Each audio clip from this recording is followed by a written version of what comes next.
Hi friends, আমি শান্ত আছি আপনাদের সাথে। অবশ্যই আপনারা থাম্বনেল দেখে বুঝতেই পারছেন আজকে আমরা কি নিয়ে কথা বলবো। সিগনিফিক স্টুডিওর আমরা আজকে পার্ট 2 শুরু করতে করতে যাচ্ছি। আজকে আমরা শিখবো অ্যানিমেশন অবশ্য। তো চলুন শেখা যাক। আমরা প্রথমে একটা সার্কেল নিব। আমরা যে কোনো কালার নিতে পারি। অবশ্য আমি যেটা নিয়েছি তাই নিতে হবে তা না। তো আমরা প্রথমে একটা সার্কেল নিলাম। তারপর ট্রান্সফার টুল সিলেক্ট করে এটাকে ক্যানভাসের মিডল বা মাঝখানে নিয়ে আসলাম। মানে যতখানি চেষ্টা করলাম যে মাঝখানে নেওয়া যায় তাই নিলাম। তো আমরা যে আজকে অ্যানিমেশন করব সিগনিফিক স্টুডিওর, আমি বলছিলাম যে টাইমলাইন খুব নিচে আছে, এই যে নিচে দেখতে পাচ্ছেন। তো এই টাইমলাইনের উপরে যে ইয়েটা আছে, তো ওখানে দেখেন একটা মানুষের মতো একটা ছবি দেওয়া আছে। তো ওখানে আপনি যদি মাউসটা রাখেন তখন লেখা লেখা আসবে turn on animated editing mode. তো আপনি এখানে অন মাউসে রাইট ক্লিক করবেন। অবশ্য দেখেন যে ক্যানভাসের চারদিকে যে রেড কালার একটা চারদিকে যে একটা দাগ পড়ছে, তাহলে যদি হয় তাহলে মনে করবেন যে আপনার অ্যানিমেশন যে শুরু হয়েছে বা অ্যানিমেশন শুরু হয়েছে। তো আমরা প্রথমে টাইমলাইনে যাই। অবশ্য এই অ্যানিমেশনটা খুব টাইমলাইনেই সব থেকে বেশি, টাইমলাইনেই কাজ, অন্য কোনো তেমন বেশি কাজ নাই। তো আমরা প্রথম কি করব যে এখান থেকে শুরু করে আহ 50টা ফ্রেম নিব অবশ্য। আম, 50টা ফ্রেম নিব, এই যে 50টা। তো এই যে এখানে দেখতেছেন 50টা ফ্রেম বুঝবেন কিভাবে, এই যে এখানে দেওয়া আছে 50টা ফ্রেম, ঠিক আছে। আবার এইখানে দেওয়া আছে ইন্ডিং ইন্ডিং ফ্রেম, যেটা যে 120 পর্যন্ত ফ্রেম চলবো, তারপরে আবার ইয়ে যাবো। তো আমরা অবশ্যই ইন্ডিং ফ্রেমটা চেঞ্জ করে নিব আমরা অবশ্যই। তো আমরা ফ্রেম দিব 60টা ফ্রেম দিব অবশ্য। তো 60 লিখে এন্টার ক্লিক করবেন। তো আমাদের এক থেকে শুরু করে 50টা ফ্রেম, ঠিক আছে, 60টা ফ্রেম চলবে, ঠিক আছে। তো আমরা শুরু করি এর এন্ডিং টাইম, ঠিক আছে। তো আমরা টাইম লাইনে এসে যে 50 নিলাম, এই যে দেখছেন ফার্স্টে যে 50, এই যে এখানে দেওয়া আছে, ঠিক আছে। এখানে ক্লিক করার পর আপনি সার্কেলে মাউস দিয়ে রাইট ক্লিক করে এই সার্কেলটাকে আপনি সরিয়ে মিডলে ধরে সরিয়ে রাইট ক্লিক করে একবারে এই সাইডে নিয়ে আসবেন, ঠিক আছে। তবে যদি ছেড়ে দেন, তো টাইম লাইনে দেখবেন একটা একটা ক্লিক হয়ে গেছে। এই যে এখানে একটা আছে, এই যে শুরু করছেন যে এই যে এইখানে, আর এখানে একটা ইয়া করছে, ঠিক আছে। এর নাম হলো ক্লাম্পিট। ক্লাম্পিট, এই যে এখানে দেওয়া আছে, ঠিক আছে, যে এইখানটায় দেওয়া আছে। নামটা হবে মনে হয় ক্লাম্পিট। হ্যাঁ, এটা। তো আমাদের অ্যানিমেশন হয়েছে, ঠিক আছে। তো আমরা দেখি আমরা যে ছোট্ট একটা অ্যানিমেশন করলাম, ঠিক অ্যানিমেশনটা কেমন হয়েছে। তো এই যে স্টার্ট করলাম অ্যানিমেশনটা, ঠিক আছে। শুধু বলটা শুরু করলে এখান থেকে এই এই প্রথম থেকে এখানে গেছে। তো আমরা যদি চাই যে অ্যানিমেশনটা যে আম, জানেন, অবশ্য অনেকে জানেন হয়তো বা অনেকে জানেন না, অ্যানিমেশনে কিন্তু একটা ফর্মুলা আছে। তো ফর্মুলাটা, মানে ফর্মুলা বলতে 12টা প্রিন্সিপাল আছে। তো আমি 12 সব, যত বড় বড় ইনভিন্টর বা যত বড় জাপানিজ এনিমি বলেন, সবগুলাই কিন্তু এই 12টা ফর্মুলাই সবসময় ফলো করে তারপরই অ্যানিমেশন ভিডিও তৈরি করা হয়। 12 ফলো টাইম লাইন আছে, আর অনেক কিছু আছে, যাই হোক আমি এত কিছু না বলি। তো আমরা আজকে যে বলটা দেখলেন যে এটা কিন্তু কোনো ফিজিক্স বা কোনো কিছু ইয়ে করে নাই, ডাইরেক্ট একবার এখান থেকে শুরু করে ওইখানে চলে গেছে। তো আমরা যদি সুন্দর করে একটা অ্যানিমেশন বানাতে চাই, যেমন দেখেন, যখন আমরা একটা বল থ্রো করি বা কোনো কিছু একটা থ্রো করি, তখন দেখবেন যে প্রথমে কিন্তু খুব স্পিডে আসে, কিন্তু যখন শেষ এন্ডিং পয়েন্টটা থাকে এখানে একটু গায়ে বা স্লো হয়ে যায়, ঠিক আছে। তো আমরা ঠিক এই কাজটাই করব, যে আমাদের যে বলটা আছে সেই বলটাকে আমরা শেষ প্রান্তে নিয়ে যেয়ে একটু স্লো করে দিব, ঠিক আছে।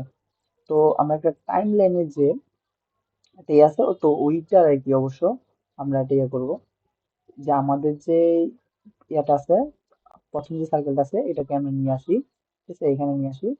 নিয়ে আসার পরে হ্যাঁ, নিয়ে আসার পরে দেখেন এই যে সার্কেলটা আছে, তো এই সার্কেলটাকে আমি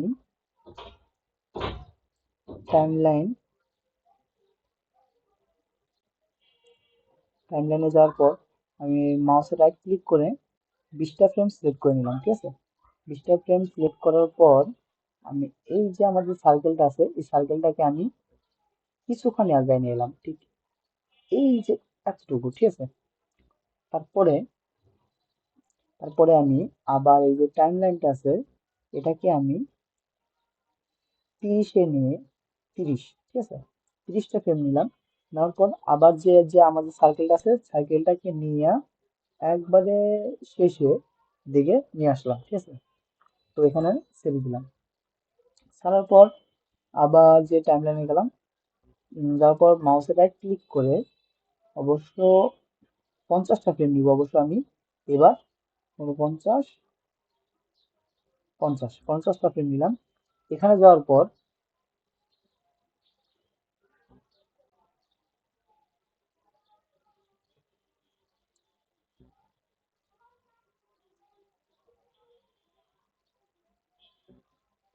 এখানে আমার টাইম লাইনে কিছু একটা মনে হয়েছে, ঠিক আছে, অনেক কিছু একটা গরমিল হয়েছে। এই দেখেন এখানে আমার টাইম লাইনটা দেখেন, এই বলটা কিন্তু আমি নিউট্রাল করিনি কিন্তু তবুও উপরে যে বলটা আছে এটা লস আছে।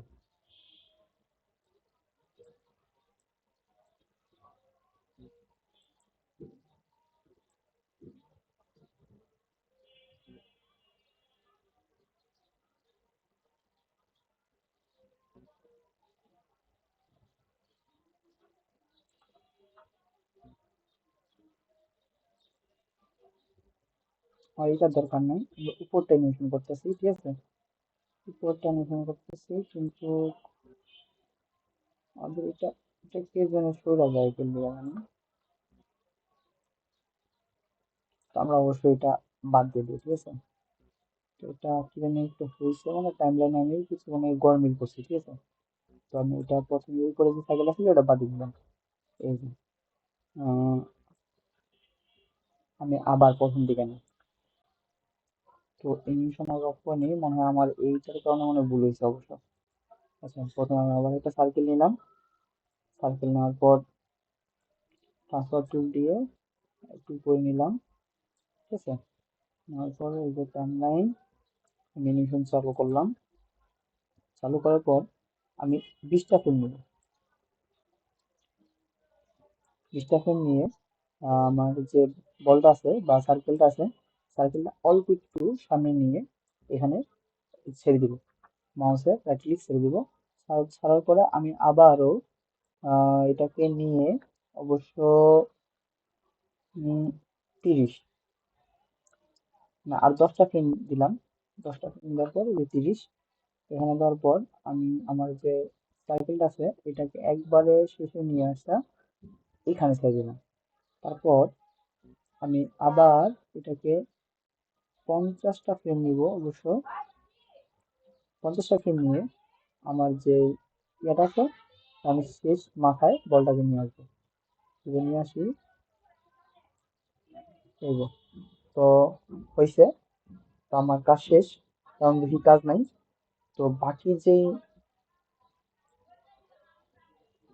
দেখুন এখানে যে আমার ইনভিটেশনটা আছে একটা কিন্তু সরাসরি এখান থেকে এইখানে গেছে, হ্যাঁ। আর আরেকটা উপরে যে সার্কেলটা আছে এটা কিন্তু এখানে একটু স্লো হয়েছে, আবার শেষে যে আবার একটু কিন্তু স্লো হয়েছে দেখেন, আপনারা খেয়াল করলেই বুঝতে পারবেন। এই যে যখন আসছে বলটা এখানে এসে হালকা করে স্লো হয়ে গেছে। তা আমি এটা করলাম কিভাবে, এই যে আমার যে ফ্রেম আছে ফ্রেম লাইন বা টাইম লাইন, এই টাইম লাইনের ভিতরে আমি এখানে আমি 20টা ফ্রেম নিয়েছি। নেওয়ার পর এটা কিন্তু এখানে কিন্তু এখান থেকে এই পর্যন্ত স্লো হয়ে গেছে, যখন আমি এটা টাইম লাইনটা যখন এটা বাড়াই দিছি এটা স্লো হয়ে গেছে। আর যখন এখান থেকে যে যে 10টা জন নিয়েছি তখন এইখানে যখন দিছি তখন কিন্তু এটা টাইম লাইনটা বা এই যে বলে যে স্পিডটা এটা কিন্তু বাইরে গেছে। এই যে টাইম লাইনের যে আমি বলছিলাম যে ইউশন করার 12টা প্রিন্সিপাল আছে অবশ্য। আম, আমি অবশ্য পরের ভিডিওতে অন্য একটা ভিডিওতে আমি বলবো প্রিন্সিপাল গুলা বা এইগুলার সম্বন্ধে। আহ, আবার আপনারা দেখতে পারেন অ্যালন ভাইয়া বা 2D অ্যানিমেশন করে অ্যালন ভাইয়া একটা ইউটিউবের চ্যানেল আছে, তো আমি এটা লিঙ্ক দিয়ে দিব। তো এখান থেকে আপনি দেখতে পারবেন যে 12টা প্রিন্সিপাল আছে, সে খুব সুন্দরভাবে বুঝাই দিছে। আপনি ওখানে ইংলিশ দিয়েও বুঝে নিতে পারেন। আর যদি ইংলিশ না বুঝেন তাহলে অবশ্যই আমি বাংলায় আবার একটা ছোট করে একটা টিউটোরিয়াল দিয়ে দিব, আপনারা ওখান থেকে শিখতে পারেন। তো এই যে এখানে দেখেন যে আমি একটা ছোট করে যে বা ফ্রেম যে কম নিছি, তার কারণে এখানে কিন্তু স্পিডটা বেশি হয়েছে। আর এইখানে যে ফ্রেমটা একটু বেশি নেওয়ার কারণে এই যে এখানে কিন্তু এই যে উপরে যে সার্কেলটা আছে, উপরে যে সার্কেলটা, এটা কিন্তু স্পিডটা একটু স্লো হয়েছে, ঠিক আছে। স্লো হওয়ার কারণ ছিল এই ফ্রেমের পরিবর্তন বা টাইম লাইনের ভিতরে একটু আমরা একটু উল্টা পাল্টা করে দিছি তাই। তো তারপরটা দেখেন একটু এখানে কিন্তু আবার একটু স্লো হয়ে গেছে, বলটা অনেক তাড়াতাড়ি, এখানে গতিতে খুব খুব স্পিড আইসা এখানে কিন্তু আবার একটু স্লো হয়ে গেছে। আর যে নিচের যে বলটা আছে বা সার্কেলটা আছে, এটা কিন্তু ঠিক একই গতিতে গেছে। তো আমরা যে অ্যানিমেশন গুলো যে দেখি, এক একটা কিন্তু এক এক সময় এক একটা গতিতে থাকে, ঠিক না? তো এই যে এখান থেকেই বা এই টাইম লাইন থেকেই সেই এইগুলো করে। তো আপনার যদি এই যে অ্যানিমেশনটা আছে, এই ছোট্ট একটা অ্যানিমেশন ভাবতে পারেন, যদি প্রতিদিন প্র্যাকটিস করেন তো টাইমলাইন সম্বন্ধে খুব বুঝতে পারবেন যে আপনার কোন সময় ঠিক কোন বা কোন ভিডিওতে কিভাবে আপনি টাইমলাইনটা দিবেন, বা ক্যারেক্টারটা মুভমেন্ট ওখানে ফাস্ট করবেন বা আম, আপনি স্লো করবেন কোথায়, ঠিক আছে, এটা শিখতে পারবেন। আপনারা এই অ্যানিমেশনটা শিখতে পারেন। ছোট্ট একটা অ্যানিমেশন, খুব সহজ, আহ, খুব সহজ একটা। তো আপনি অন্যান্য পিকচার দিয়েও করতে পারেন অবশ্য, আমরা তাও শিখাবো। আর আশা করি হয়তোবা আপনারা বুঝতে পারছেন। আর যদি না বুঝতে পারেন তাহলে অবশ্যই আপনারা আমাকে কমেন্ট করবেন। কমেন্ট করলে আমি আমার যতখানি সম্ভব বা আমি যথেষ্ট চেষ্টা করব যে আমি যা আপনারা বুঝতে পারেন নাই তা আমি আবার ভালো করে আমার ভিডিওতে উপস্থাপন করার জন্য। তো আমার আজকে এই ভিডিও এই পর্যন্তই। আল্লাহ হাফেজ।